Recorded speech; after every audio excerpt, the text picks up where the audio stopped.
managing your money is not that hard. I have to put this in here because for a lot of us, managing our money, managing our finances just seems so complicated. It just seems so difficult. Like every time we just sit down and say, hey, I want to start doing this thing, we get an actual headache because we just start looking at it and it's like, oh my God, this is so difficult. How do I start from A? How do I go from A to B? What am I supposed to do? And I'm going to give you a few tips of how to make managing money a lot easier. The first step is master the basics. Master the very basic elements of managing money. There's a quote by Bruce Lee, which everybody should know who Bruce Lee is. He says, I do not fear the man who has practiced 10,000 kicks once, but I fear the man who has practiced one kick 10,000 times. In other words, this is something that you have to do repetitively. The basic things, the simple things, and when I say the basic things are simply making a budget, tracking your expenses, and making a budget. That's it. That's the basic idea of how you manage your money. Is you creating a budget, or actually before you create a budget, is you tracking your spending, tracking how much it is that, hey, how much is it that we spend every month? How much do I spend on food? How much do I spend on gas? How much do I spend on my rent? How much do I spend on shopping? How much do I spend on all these things? And knowing how much that is, and then building a budget for yourself. And like I've said in the past, a budget is not a death sentence. A budget is not some kind of strict thing. It's like when you're growing up and you have rules in your house. Your parents didn't set those rules in order to be mean, in order for you not to have fun, but they set those rules in order to protect you, in order to help you and guide you. It's like the guardrails on when you're driving down the interstates. It's like the lines and the lanes that they put on the interstate. It's not there for you to just to make it not fun to drive, but it's there because if you don't know what lane you need to be on, you're gonna start moving from lane to lane and the oncoming traffic can hit you. That's what a budget is. A budget is basically you creating a lane for yourself, putting yourself and keeping yourself within the boundaries of that lane so that you can hit the goals that you have for yourself. And there's multiple ways that you can do this. You can either go on mint.com, create an account, youneedabudget.com, you can do Personal Capital. There's so many sites that you can use to track your spending and then to create a budget.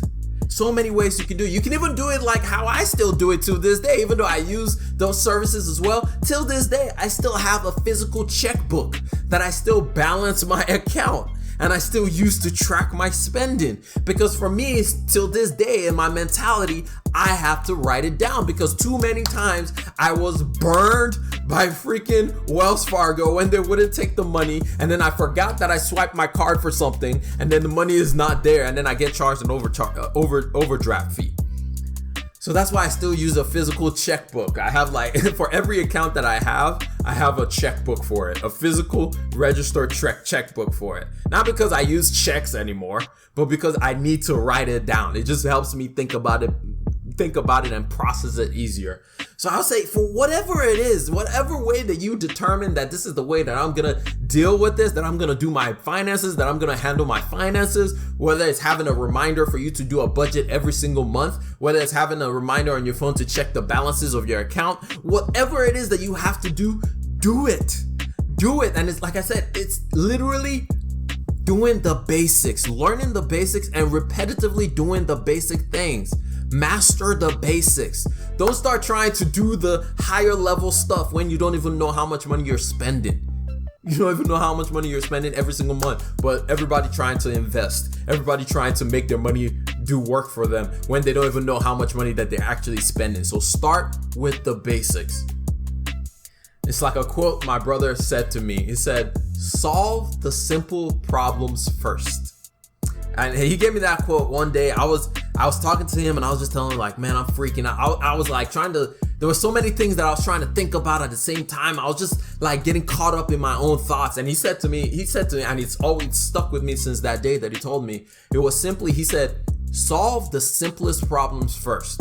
And he said, the fact is every complicated question and every complicated problem that you face in life all breaks down into simple parts. And if you start solving the simple things first, the complicated question becomes unraveled and it becomes way more understanding. It becomes way easier for you to understand.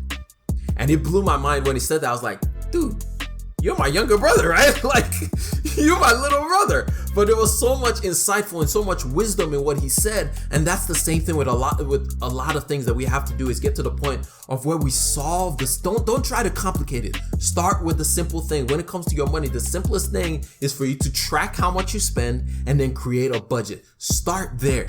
Start there, and then you can go from there. Start at the basics. Master the basics. Master the basics, and then you can grow from those basics. Remember what Bruce Lee says. He doesn't fear somebody who does 10,000 different types of moves, but that one person that has that one kick that he's done 10,000 times, now that's somebody to be afraid of, because he knows how to use that kick in variations.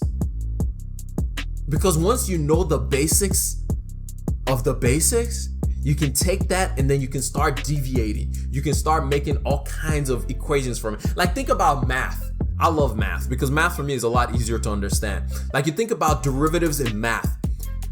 What you have to do with derivatives, you have to simplify it so it makes more sense. You simplify it. Like, if anybody has been to calculus, all calculus is you taking it out of that complicated calculus situation and bringing it back to algebra, to simple algebra. Every time you're solving a calculus problem, you're bringing it right back to algebra, because algebra is much more simple for you to understand. So like my brother said, solve the simple problems first. Find out those areas where you have holes in your pocket, where you need to close those holes in your pocket. Solve that problem first, and then you can start pursuing other things. The second thing to know about managing money is learn how to use debt to your advantage. Learn how to use debt to your advantage.